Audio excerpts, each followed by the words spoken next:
Welcome back to Great Day Houston. Hope after Harvey. We're sharing tips with people on how to get their homes back together. Several members of our live studio audience actually had flooding in their homes and are asking Noreen Mayberry, our toxicologist, and Darren Finn, our construction expert, on how to do that the best way. We mentioned, again, before you go in, protect yourself, make sure you have the right gloves, you have your face mask, and remind people what kind of face mask they need to get. An N95 face mask, if you're using the throwaway kind. The best kind are the full face or the half face respirators, because they provide a really good seal. But if you have hair on your face like a beard, you cannot get a really good seal. So that's something to keep in mind as well. But that will make sure that you are totally, protecting your respiratory system. And then, of course, the other thing is these jumpsuits, unless you're wearing clothes that you want to throw away, but this just adds another layer of protection, right? Exactly. I always say go in wearing clothes that you're okay with tossing. And then even shoes, because those shoes you don't want to cross-contaminate or cover those up. Exactly. All right, we have another Facebook question. This is from Amber, and she says, how can I wash flooded clothes? A lot of people do not want to let go of their clothes. And I totally get that. You know, I've had a lot of people come to my Dr. Noreen Facebook page saying that, why are you just telling us to throw away all our clothes? That's really, really difficult. You know, we can't afford to replace all of our clothes. I get that. However, your long-term health is way more important than the clothing that you think that you have to keep. There is no way to wash flooded clothing in a way that is safe. So anything that's been inside of flood waters for 24 hours or more, which is pretty much everyone that has flooding in their home, you need to toss the clothes away. I've seen neighborhoods actually put up laundry drop-off signs. So what they're doing is they're cross-contaminating floodwater clothes into their homes now, and so you don't want to do that. They're like, I soaked it in Pine Sol. I saw on Facebook that you can soak in Pine Sol overnight. That's another skin hazard that you're creating later on down the line. It's not safe. It's not going to kill all species of mold. If it did, we'd use Pine Sol in mold remediation. If detergent and hot water killed all species of mold, that's all we'd use. We wouldn't go to bleach. You know, we wouldn't use the really strong chemicals. Speaking of, will bleach work? We use bleach in our laundry anyway. Bleach does work, but you'd have to use enough bleach to actually ruin your clothes to ever. So that red shirt will be pink now, right? And I mean, literally, you'd have to use so much, so it's just not worth it.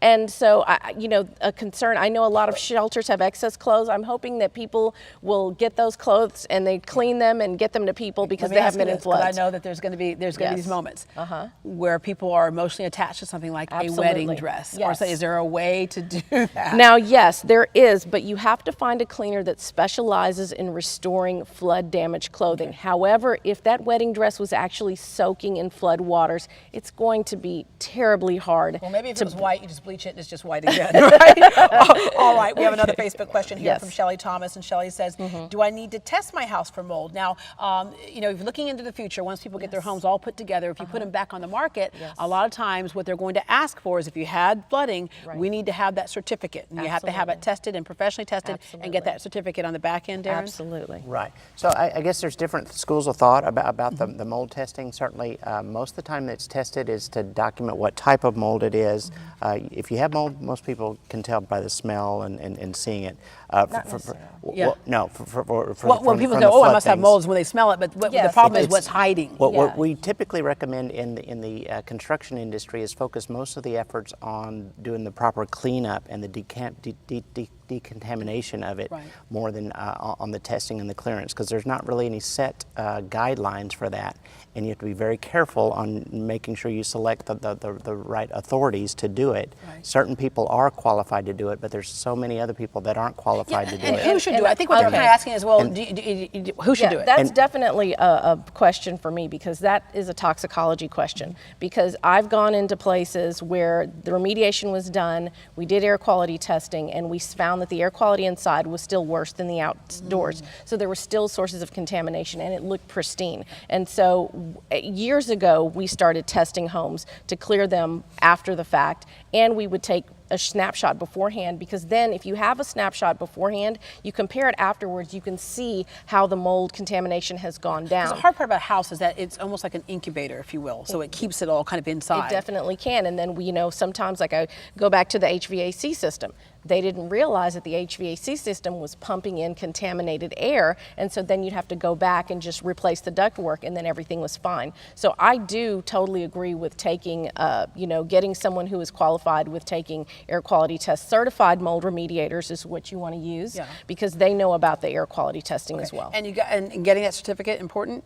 I think it is for resale, because if when you know that a home that you're buying has been affected by a major storm and hurricane, and they've had several feet of water in there, I think as from just a saleability standpoint, it's better to have that on hand. Yeah. And a lot of times it's about resources, and I didn't mean to impose on that, but a lot of times it's on resources and where you can spend that type of money. And if you certainly best to have the testing done if you can afford to do all that, but a lot of people have limited resources and can't do all that. So what I would focus on then is the proper process to do it, and take away all those sources that have to do it. And I would bet that's the city's going to offer something at some point, because it's just been such an astronomical situation. And if it's still possible to do the testing, absolutely. After Allison, it did that was not offered, and we had the same situation with homes being flooded and homes being, and there were a lot of people. Unfortunately, they don't always get qualified people that know how to clean, and so that's why getting the testing is important. All right, thank you very much, and we'll be right back.